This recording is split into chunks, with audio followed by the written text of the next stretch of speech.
So, good morning. My name is Manuel Rodriguez. I'm a transplant and hepatobiliary surgeon at Intermountain Medical Center and Primary Children's Hospital.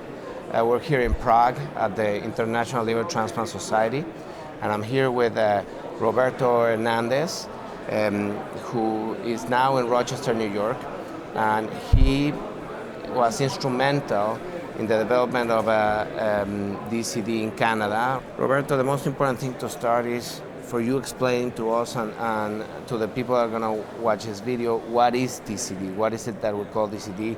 DCD, donation after cardiac death, is a very important topic, and let's start saying that there's several centers and countries in the world which they have more patients in the waiting list than patients receiving transplants, and unfortunately we have a big gap, and a lot of our patients, as you know, they are dying in the waiting list.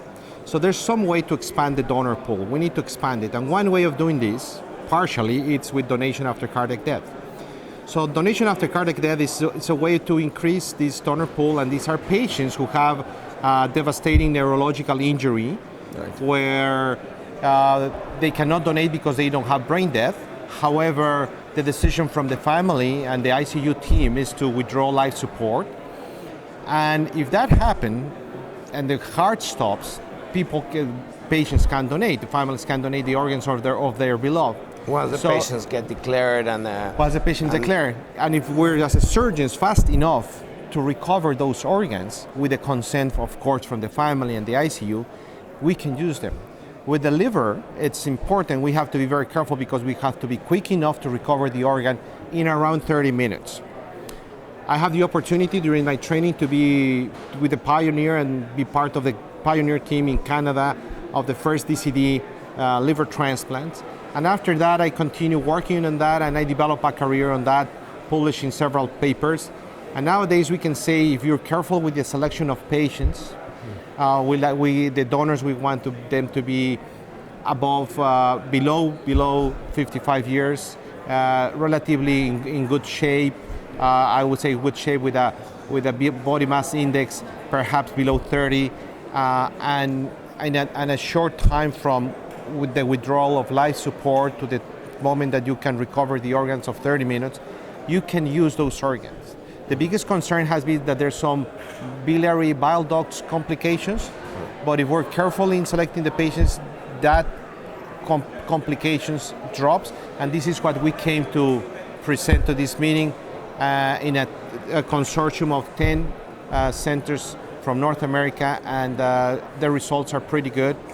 I just moved, as you know, to the University of Rochester to be the chief of the Division of Transplantation. We implemented just recently, 9 months ago, DCD liver transplantation, and nowadays 10 to 12% of our transplants are from DCDs. Great. So, Roberto, explain to us a little bit more about that time period. I think that it's critical for people to understand that the difference between a DCD and what we call a DVD is that there is a period where there's going to be no circulatory support to the organs, and probably there's going to be a lack of oxygenation. So, how important is that period, and how important is,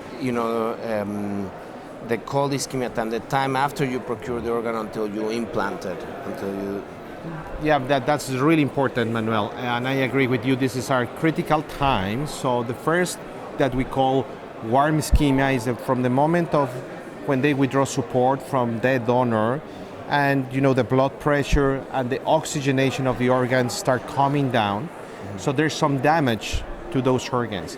But if it's short enough, you can perhaps use those organs. The kidneys can tolerate 1 hour, 1 hour and a half. The liver can tolerate around 30 minutes. The lungs could be a little bit longer because there's some oxygen in the lungs that can stay there, and they tolerate it very well. So that period of time we want to be short for the liver, around 30 minutes or less. Okay. And then the moment when we take the organ out until the moment that we're going to implant it, when it goes into the ice box, we want that to be really short. The data, the literature shows that if it's below 6 hours, we're going to be more successful for sure. So that's a critical thing.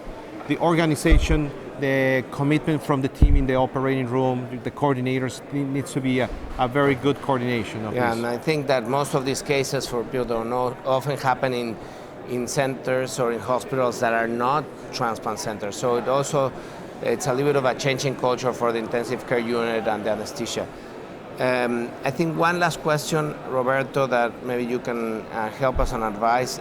Are there any strategies that you recommend during procurement or at the time of implantation to decrease the amount of biliary complications in patients that are receiving these DCD grafts? One of the basic things that we need to do is when we go and do the procurement, we divide the bile duct in an early stage and open the gallbladder and drain that bile out of the liver and the gallbladder. The bile is toxic when stays in the liver, so we need to drain it.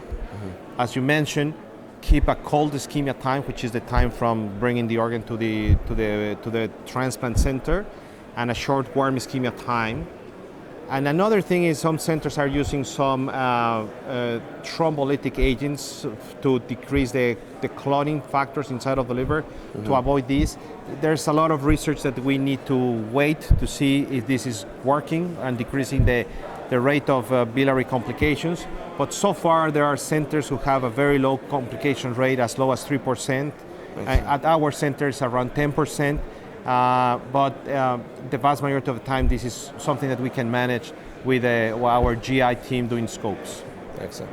Well, thank you, Roberto, and thank you again for listening to Roberto and for sharing your expertise on DCD.